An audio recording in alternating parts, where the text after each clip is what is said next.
This is the beautiful Montgomery Canal. I'm going to show you some of this historic waterway and the wonderful, unspoilt Shropshire and Powys countryside it cuts through. We'll hear about its origins and how it's being used again today. We'll meet the people restoring it and show you how its wildlife is being carefully preserved. And I'll show you some of the fun things you can get involved with here on the Monty. We start here at Frankton Locks, just below where the Montgomery joins the Llangollen Canal. The Canal and River Trust now look after the waterways in England and Wales, and anyone can canoe, walk or cycle along them. Canal boaters need to hire a boat or buy a licence for their own boat. This helps pay for the upkeep of the canals. The lock keeper at these picturesque locks is Chris Chambers. I'm here with him today. Hi, hello, welcome. Oh, it's beautiful here, isn't it? Fabulous, isn't it? Lovely weather as well. Why would you want to go abroad? Oh, exactly, exactly. So Chris, how long have you been working here? This is my fourth season as a lock keeper. I came as a volunteer and then I was in the right place at the right time. And quite early on I was offered a job as a lock keeper and can't keep me away now. And so are you here every day or? Yeah, more or less, 4 and 5, 6 days a week. Because obviously the boats are coming down here every day of the week, so there has to be a lock keeper here because of the environment we're in. It's quite a dangerous environment. And we let boats up and down between 12 and 2. And that really is to, I don't like to use the word restrict, but it manages the canal very well. If you get any more than the numbers we're talking about, it ceases to become the right environment. There's a very delicate balance between the wildlife, the flora, fauna, and the canal itself. And at the end of the day, it is a working canal, people come on their holidays on it. So you've got to have that balance between wildlife and the tourists. And we have to be able to manage that, and that's why we restrict the access. And we actually put through here, on average, about 1.5 million litres of water a day through each locking period. So it's important that we actually do man the locks. Can you tell me a bit about the history of the canal? What was carried on these canals? Well, you have to remember that this canal goes through a very, very rural area, Shropshire and Montgomeryshire. And as a consequence, it reflected that. It was an agrarian economy. You needed, as you would with any industry, you needed supplies for that economy. Limestone, coal for the lime kilns down at Plannymonnock. There would have been dairy produce coming up and down here because of, obviously we're in a dairy community. And the natural produce like wheat and cereals would have gone out as well from here. And it was, you know, in many ways, it sounds a bit ludicrous, but it was the M6, it was the portal to mid-Wales, you know. So it was very, very important, as it is today, but for a different reason. These locks haven't always looked like this, have they? No, I mean, obviously, they were derelict. In fact, the canal was abandoned in 1936 and there was a breach down the Berriew. As with a lot of canals in those days, they were abandoned by the government. And it wasn't until later on in the 50s and 60s there was a rebirth of the canals, and this, of course, came to the public attention probably about 1969, 1970, something like that. That's when I first got involved, down at Welshpool and here, of course. And with the support and encouragement of the IWA, it's their fault, that we were able to progress and restore it. And the Waterways Recovery Group, which is the national volunteer organisation, came along with their labour and brute force and a strong will to restore the canal. And what we've got today really is a three-part restored canal, which in the 50s you thought would never have been able to happen. So it's been a long journey, and but you see today it's all the efforts of those people in those early days have made us what we've got today. These locks were eventually reopened in 1987 after 20,000 hours of clearing, digging and rebuilding by volunteers. It was definitely worth it. The best way to see these locks is from the air.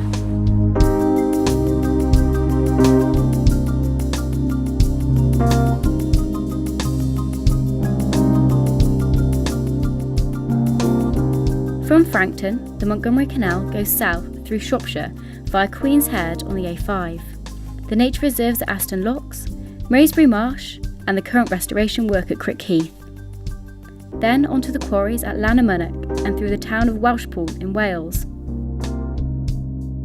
Below Welshpool, the canal is only partially navigable, but until the 1920s it went all the way into Newtown.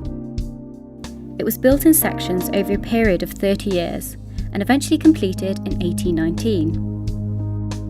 Canals were the motorways of their day.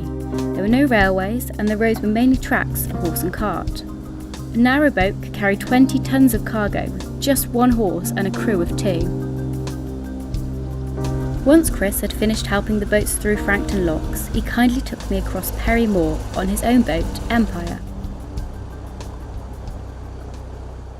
So the reason you have a speed limit on inland waterways generally of 5 knots is to preserve the bank, and it's a reasonable speed to go. You don't need to go any faster.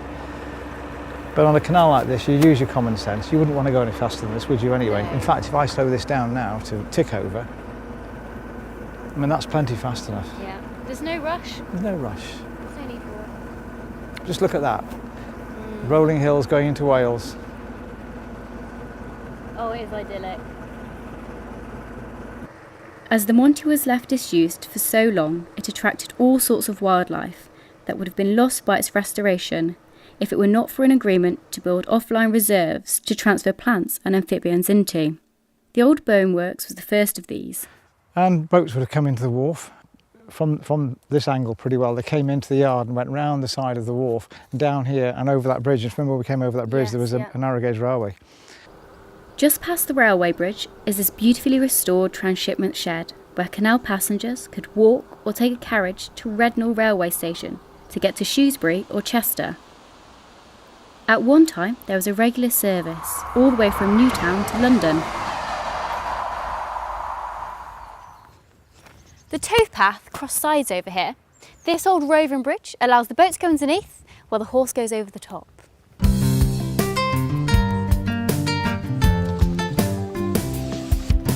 And underneath without untying. Clever. From Rednall, the Montgomery Canal follows an arrow straight path southwards down to Queen's Head. The wharf at Queen's Head was once busy transferring cargo to and from the A5.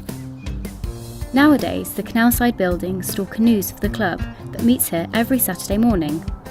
You could try it, just turn up and ask about it. The original A5 canal bridge was removed and the road flattened, so a new bridge was built here in 1997 and opened to great ceremony with a line of narrowboats and bunting. This allowed boat traffic to navigate to Astins Locks, which were being renovated at around the same time. Various grants paid for the new gates you can see being fitted here, but, as at Frankton, much of the work was done by volunteers. This is what they look like today. The Monty is used for all sorts of activities. There's a triathlon on the Monty every May, organised by the Friends of the Montgomery Canal. Running, kayaking and cycling.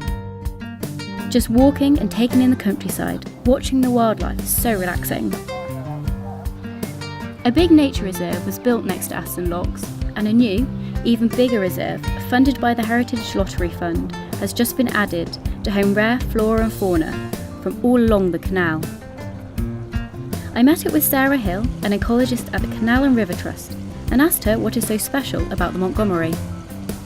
It's a designated SSSI, a Site of Special Scientific Interest, which means it's of national importance, specifically for its aquatic plants, which is why we've created these reserves. They are essentially a safe, secure environment to protect the special plants of the canal, but it'll also be great for other wildlife as well. So we've got the guys from Chester Zoo out with us today.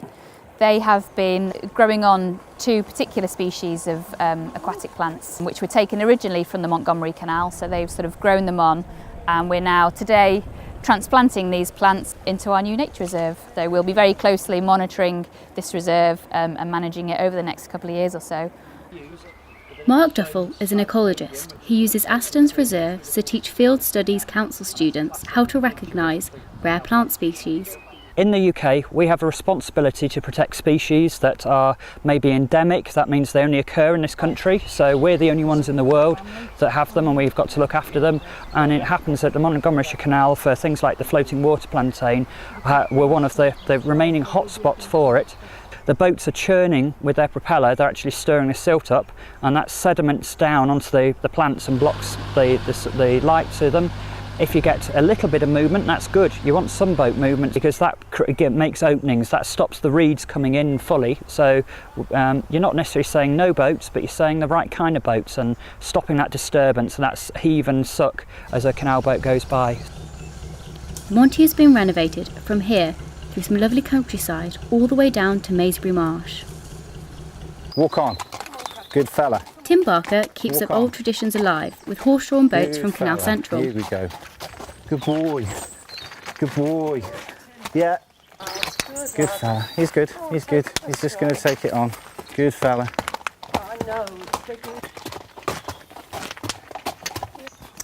So it just takes him a little while to get into his rhythm.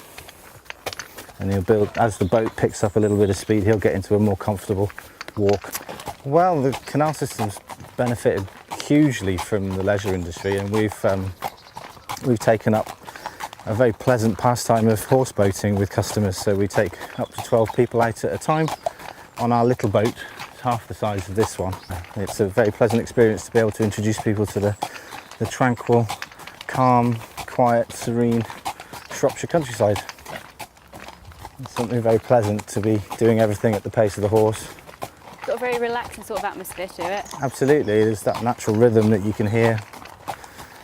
Regularly check back in what the boat's doing, trusting that the pilot on the boat has got a good sense of control. Would it only ever be one horse that tows it? In the past, you'd have a passenger boat with two horses, one in front of the other, and there'd be a postilion rider on the rear horse, and they'd maybe even get up into a trot. So the boat would, like sort of 12, 13 miles an hour. Yeah. Of course, there was no pleasure boating in the 1800s. So what was it like for the families who worked and lived aboard one of these boats? Tony Leary explains. Just everything. This is home, and on many of the canals, this is a complete home for a family. Man, wife and 2 children legally, and sometimes even more children illegally. So, I mean, it's a bit of a masterpiece of organisation, as you can see. That's the cross bed there. That flap comes down, makes a bridge across, so the mattress rolls out for nighttime sleeping. You could lose a child or 2 behind you, or even 1 or 2 on the floor underneath. Linen drawers tucked away under there, clothes covered above. Every bit of space that isn't absolutely necessary for moving about is used. In front of us is effectively the kitchen table. Oh, fantastic. Which drops down and without any need for any legs underneath. China, foodstuff in the back of the boat where it's kept a little bit cooler. There's no refrigeration, there's no lights, there's no electrics in here. Then below the table cupboard, of course, the cutlery drawer and a little cupboard at the bottom for boots or cleaning stuff. And then centre of the cabin, essential to the cabin, is the stove. This is the standard pattern, a bottle stove as it's called, with the fireplace and the draw pan to draw up the fire and get it going, and then up out the way and get the kettle on for tea. And the coal box tucked under the way, which doubles up, of course, as a step. Nothing doesn't do 2 jobs if it possibly can. Lighting by candle. Sometimes you could fit a little oil lamp in here, which helps quite a lot. But basically, this is the sole lighting for the cabin. Below Maysbury Marsh, Gronwyn Wharf marks the end of restored navigation for this stretch. You can get as far as Price's Bridge though, where today's volunteers are hard at work, bringing the Monty back to its former glory. Restorer Nick Nicholson told me how he got involved. We've been on canal boat trips with the family many years ago, and when we got here started walking up and down it and seeing the people working. It looked, a great bunch of guys. I've been down here now for the last 6 years helping out. There is a certain number of linings that have to go on which are waterproofed, and there's about 3 or 4. You can't see them all because they're under there, and then eventually the breeze blocks will go on the top once we progress up the canal. It's a mix of people. We've got a couple of guys who come up from London, people in Lancashire, Preston, mid Wales. It is these people that really love the canals and the waterways and the towpaths, and they're always stopping and asking questions. We've had some people who've walked along here and then a month later they say, "Oh, hello, can I come and help?" The volunteers also helped create these ponds, specifically to provide a new habitat for the great crested newt, an endangered species who has made the derelict canal their home. It is not just the waterway and its nature that is being saved. Huge efforts have been made to preserve its industrial heritage here at Llangollen. Lime was in great demand for fertiliser and building water in the 19th century.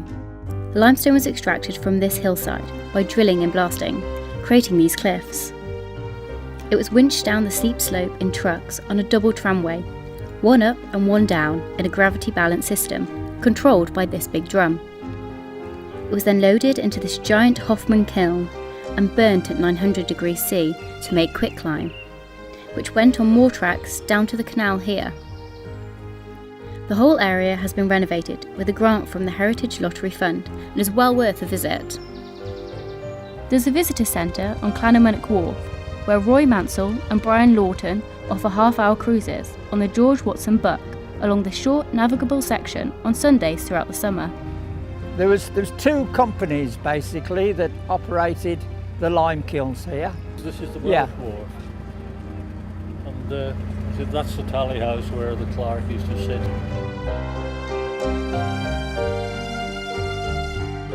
I'm now in Welshpool in Wales. The town here likes to celebrate its transport heritage with a festival here each year.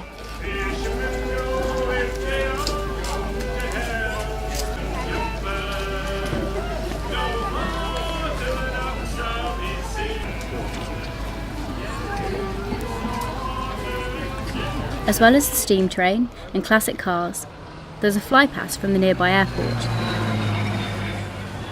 And down on the canal you can enjoy a free narrowboat trip.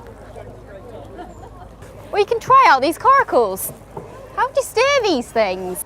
I need some tips. How do you go forward? Tim has made it down to the festival with Cracker and Countess.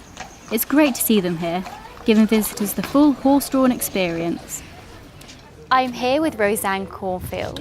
She's Vice Chair of the Llangollen Trust. Could you tell me a little bit more about it? Well, Llangollen Trust has been running for over 30 years, and the Trust runs two barges on the canal that are specially built and adapted for disabled people and people who have mobility problems. The boats run 5 days a week, pretty much all year round, giving lifts to people, to children who have disabilities, elderly people, anybody who is less able than ourselves. Oh, fantastic. Is it just at Welshpool or? Yes, it just runs. There's only about 8 miles of the Montgomery Canal that's navigable at present. I see that pile over there. Down by the wharf, I met renowned canal photographer Harry Arnold. Harry, how did the restoration start in Welshpool? It started actually with the local authority in this town. When I received this letter in 1967, warning us that British Water was going to drain the canal, drain the water out and virtually destroy it. We then decided to go ahead with a restoration scheme. We surveyed the canal, produced a report and told the powers that be that we would be working on restoring the canal. So what did you do about it? What were the next steps? We then planned a major clean-up of the canal in Welshpool, a big dig, clear out the canal and bring a lot of publicity and combat the bypass proposal.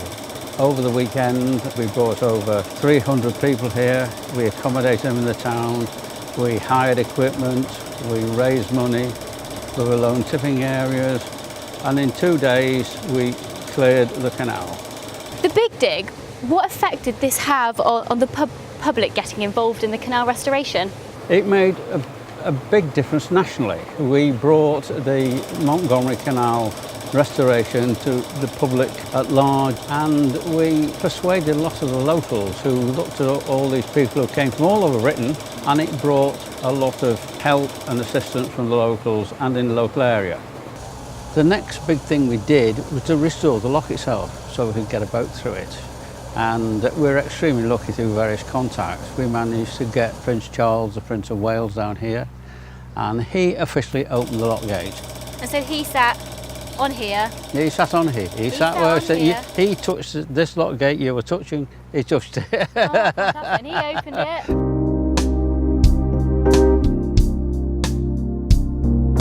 Harry, another beautiful lock. Where are we now?